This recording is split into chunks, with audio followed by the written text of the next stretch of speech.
Bonjour à tous et à toutes, et surtout à ceux et celles d'entre vous qui s'intéressent beaucoup à l'intelligence. Comment être plus intelligent? Et dans cette vidéo, je voudrais aborder encore le thème de l'intelligence. Cette vidéo ressemble à celle que j'ai faite la semaine passée. Et c'est un peu la suite. J'ai regardé ma bibliothèque ce matin et j'ai trouvé quelques-uns des gens les plus intelligents qui s'y trouvent. Et j'aimerais vous en parler aujourd'hui. Donc, puisque ça vous intéresse, demeurez à l'écoute.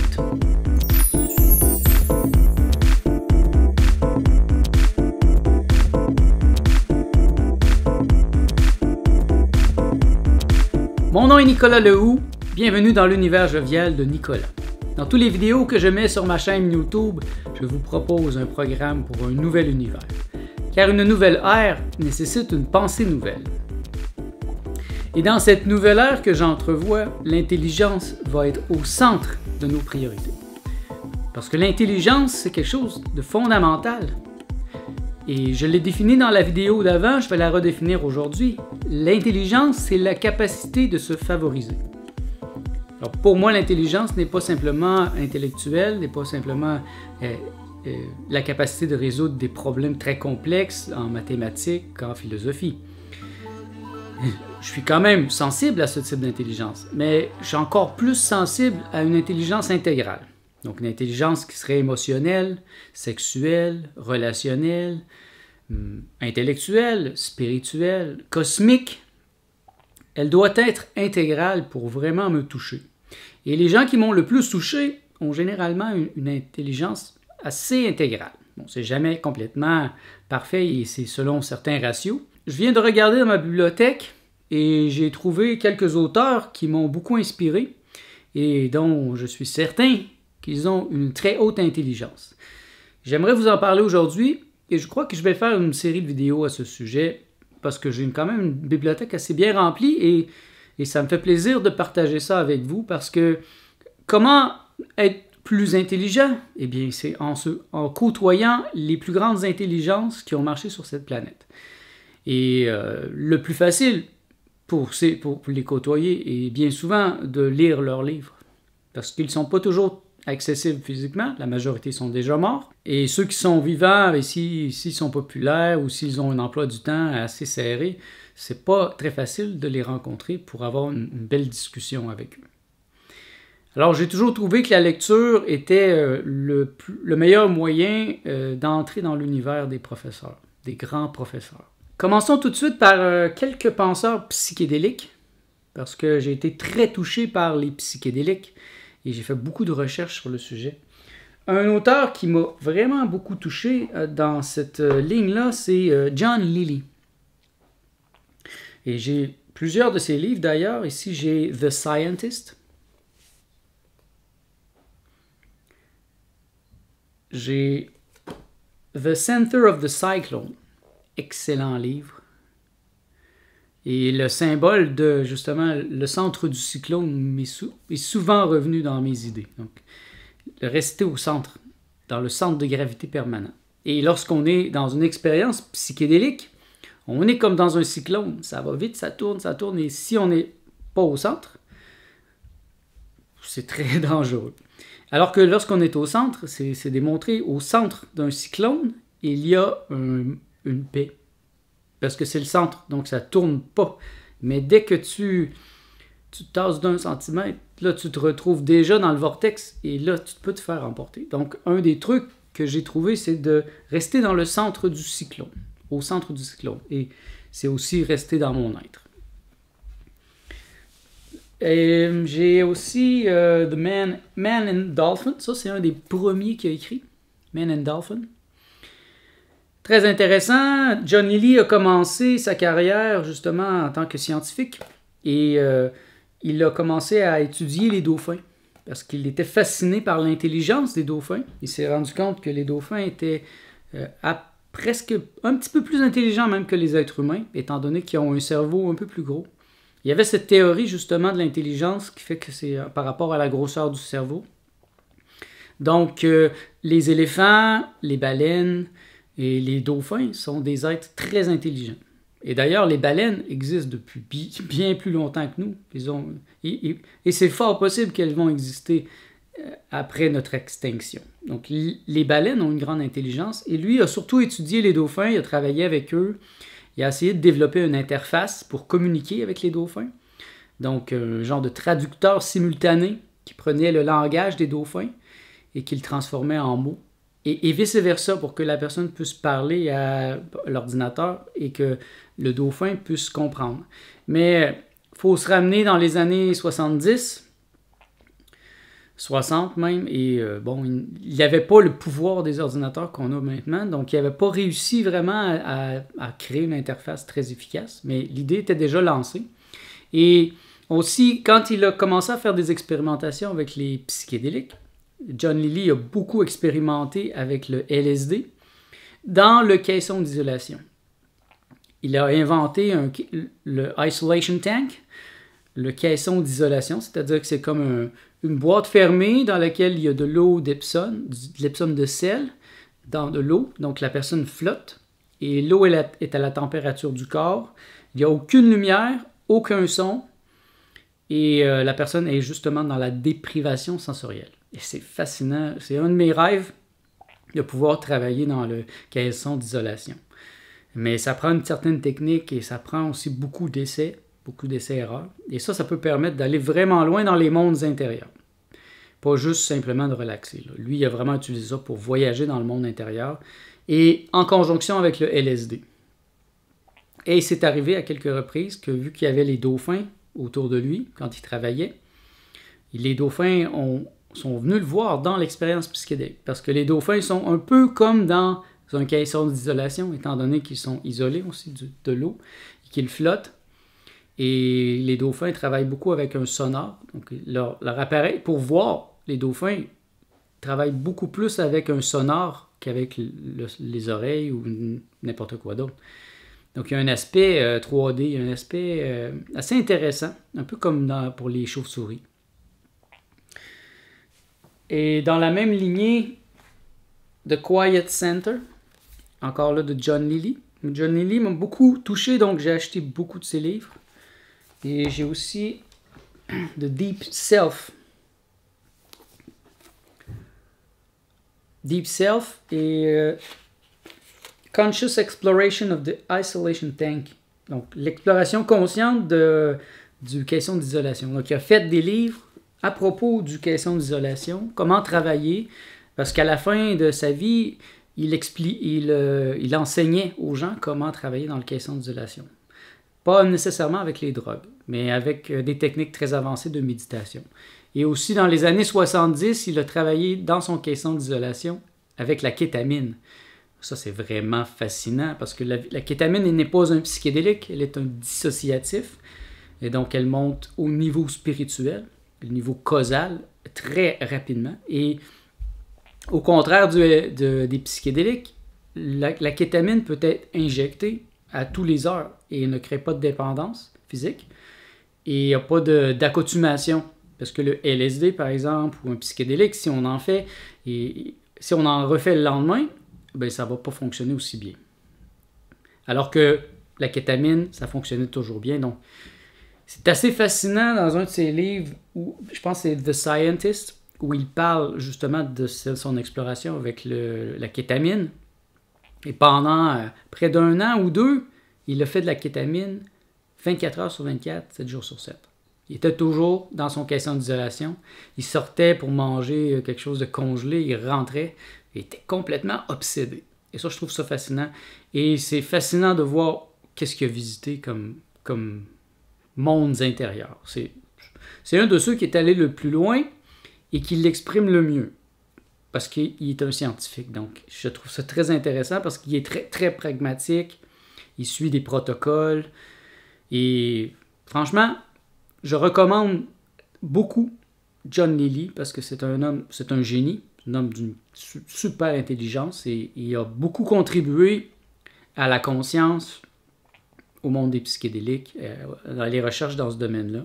Je recommande donc chaudement la lecture de John Lilly pour ceux qui sont intéressés à la conscience, aux psychédéliques, à la recherche au niveau des mondes intérieurs, parce que lui, il donne des clés.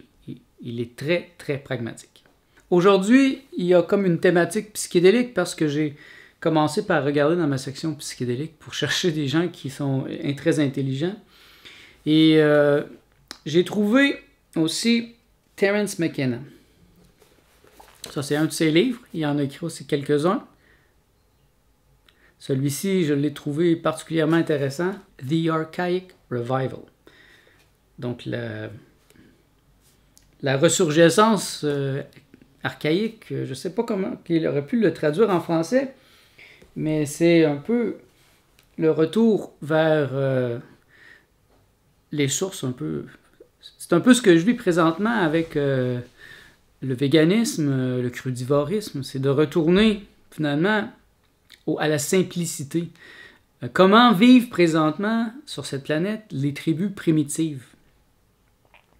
Et ils vivent comme ça depuis vraiment longtemps, en parallèle à nous, qui sommes civilisés. Et pourtant, l'homme civilisé n'est pas, à mon avis, très intelligent. Il ne vit pas très intelligemment, alors que ces gens vivent extrêmement intelligemment. Terence McKenna a écrit plusieurs livres. Il s'est intéressé à 2012. Il s'est intéressé vraiment, en particulier aux champignons magiques, au DMT.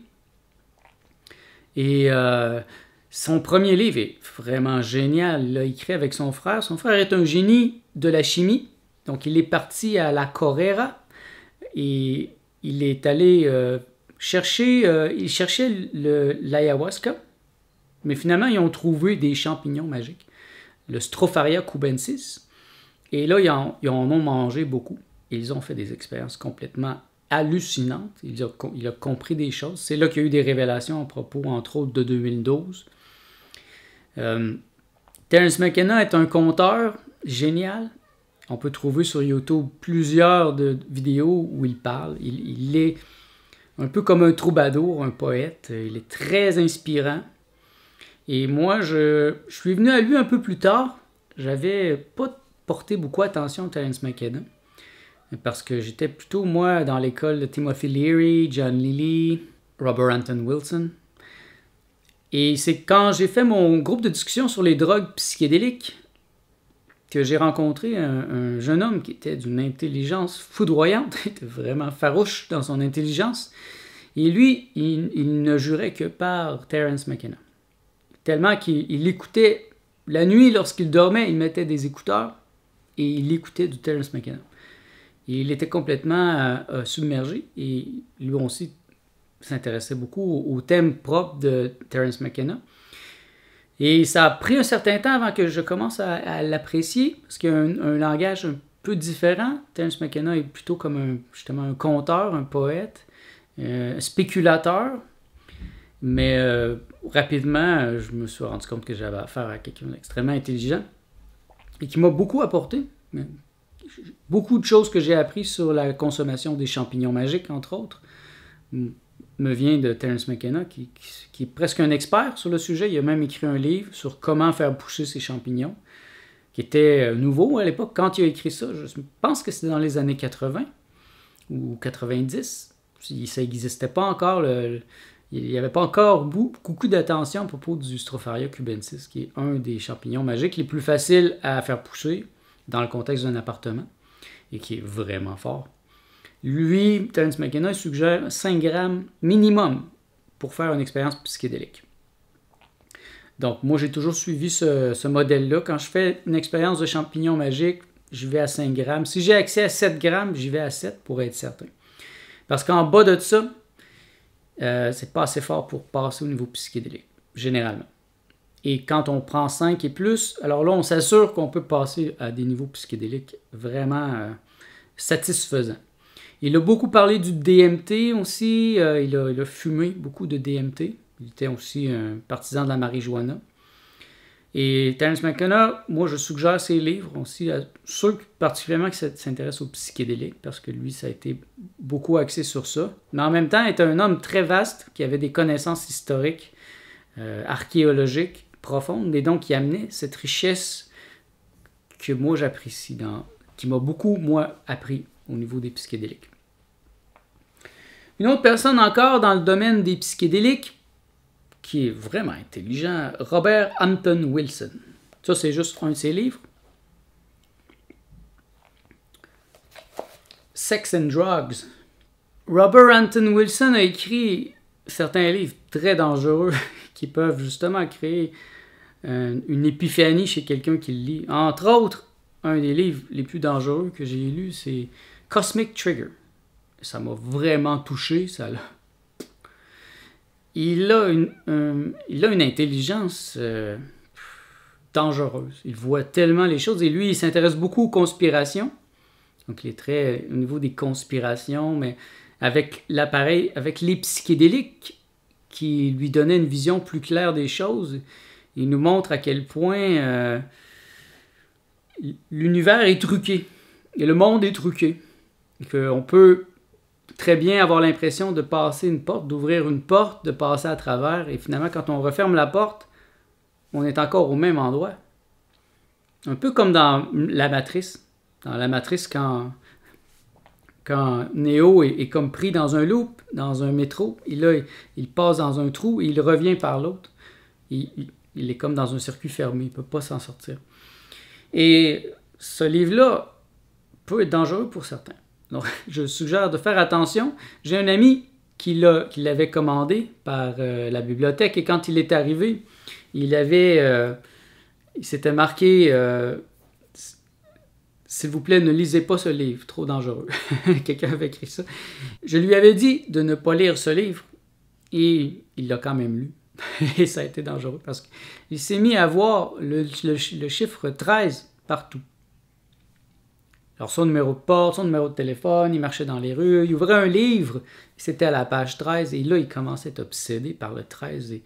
Et ça c'était un peu le résultat de la lecture de Cosmic Trigger de Robert Anton Wilson. Donc, un livre que je suggère quand même fortement, parce que si vous êtes vraiment intelligent, ça va vous apporter beaucoup. C'est un homme d'une grande intelligence, d'une grande richesse intellectuelle. Et ça contredit un des personnages les plus intéressants et les plus importants du monde des psychédéliques. Parce qu'il y a des têtes d'affiche dans le monde des psychédéliques. Et c'est important de les connaître. C'est comme si vous voulez vous intéresser à la mathématique et que vous ne connaissez pas les grands maîtres qui ont influencé le sujet. Vous êtes toujours un peu en retard ou vous allez manquer de références. Donc, dans le monde des psychédéliques, je dirais, c'est incontournable. Premièrement, Timothy Leary, dont j'ai parlé la semaine passée. Bien sûr, Robert Anton Wilson, Terence McKenna et John Lilly, des incontournables.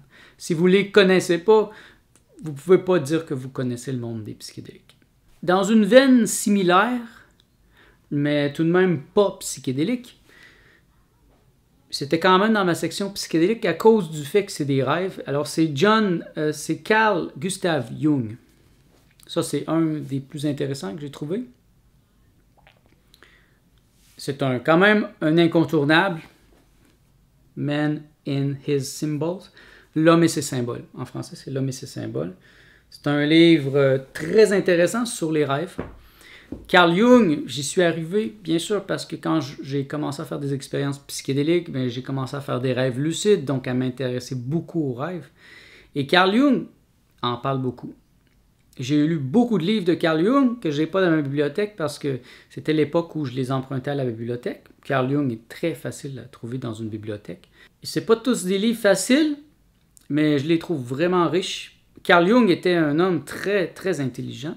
Il a côtoyé Freud, il était un élève de Freud.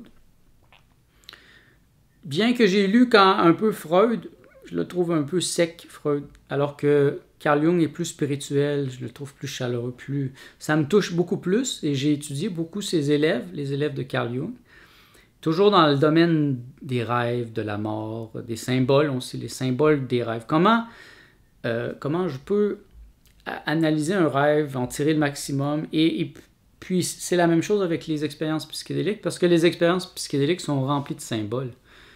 Et quoi de mieux que d'avoir des connaissances sur la symbolique des rêves pour mieux comprendre son expérience. Et c'est là qu'on se rend compte que pour avoir ces connaissances, pour être capable d'analyser des rêves, bien ça nous prend beaucoup de connaissances en mythologie, en histoire, archéologie aussi, des choses comme ça, parce que beaucoup de symboles dans les rêves reviennent depuis toujours dans les mythes. Donc, Carl Jung posait la question, quel est ton mythe?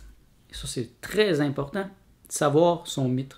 Connaître son mythe et si on ne le sait pas, se l'inventer. Inventez votre mythe et vous allez découvrir l'aspect archétypal de votre personnalité, l'aspect éternel. Le mythe, c'est très important. Et je me suis beaucoup interrogé sur ça. Quel est mon mythe? Moi, je suis un artiste.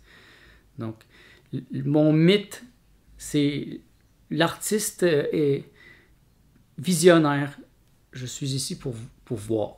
C'est mon travail en tant que tel. De voir le monde, d'être un témoin de la réalité ici. Mon travail n'est pas nécessairement de prendre parti, de faire de la politique, d'entrer dans l'action. Mon vrai travail est d'être un observateur et d'en parler. Et si moi je fais ça, je fais mon travail. Je n'ai pas à faire autre chose. Ça, je l'ai compris. Et c'est ce qui fait en sorte que je peux regarder le monde qui court à sa perte tout en étant en paix. Parce que je sais que moi, je fais mon travail. Si chacun fait son travail, bien, tout va bien aller. Le problème ici, sur la planète Terre, c'est que la majorité des gens ne font pas leur travail ou font le travail des autres. Alors, c'est tout croche. Mais qu'est-ce que je peux y faire d'autre que d'être moi-même et de connaître mon mythe? Donc, Carl Jung, très important, très intéressant, très riche. Et je pense que je vais arrêter sur ça aujourd'hui parce que j'en ai tellement d'autres. Je vous invite à revenir la semaine prochaine. Je pense que cette série va être sur l'intelligence parce que j'ai vu qu'il y avait un intérêt sur le sujet et que c'est de toute façon quelque chose qui m'intéresse profondément. Si vous avez des demandes spéciales, n'hésitez pas à m'en faire part. Si je connais ces auteurs-là, je pourrais en parler. Sinon, ben, je verrai si je peux m'initier. Moi, je suis toujours intéressé par l'intelligence et si vous me présentez des gens intelligents que je ne connais pas, c'est fort possible que je vais y porter attention, que je vais au moins faire quelques recherches sur le sujet ou tout au moins vous donner mes impressions sur des gens similaires. Mon nom est Nicolas Lehoux, merci d'être à l'écoute. Je vous invite à me donner un pouce si vous avez apprécié cette vidéo, partagez-la sur vos réseaux sociaux si ça peut aider vos amis à être plus intelligents, parce que si vous rendez les gens plus intelligents autour de vous, ça va vous faciliter la vie. Plus les gens autour de vous vont avoir des références, plus ça va être facile pour vous. Une grande difficulté pour les gens intelligents, c'est d'être entouré de gens qui sont idiots, qui ne sont pas intelligents. Mais pas intelligents dans le sens de se favoriser. Alors je le vois, moi autour de moi, les gens font des erreurs majeures. Ils font confiance aux politiciens, ils font confiance aux banques, ils leur donnent leur argent, ils ont tellement peur qu'ils prennent des assurances et finalement, ça leur sert pratiquement jamais. Moi, je connais des gens qui payent des assurances depuis des années et il ne s'est jamais produit rien dans leur vie qui fait qu'ils auraient pu utiliser ça. Donc, tout cet argent qu'ils donnent aux compagnies d'assurance, ben, c'est de l'argent qu'ils n'ont pas eux-mêmes, c'est de la richesse intérieure qu'ils ont perdue. Donc, se faire confiance, c'est très important. Je vous invite à vous faire confiance et merci d'être à l'écoute. Je vous invite aussi à vous abonner à ma chaîne afin de recevoir chaque semaine les notifications à propos des nouvelles vidéos que je vais y ajouter. Et je vous invite aussi à visiter ma chaîne, mon autre chaîne qui est le vlog Nicolas de Montréal, afin de voir dans ma vie de tous les jours comment j'applique l'intelligence. Merci d'être à l'écoute. Je vous souhaite tout le bien que vous pensez de moi.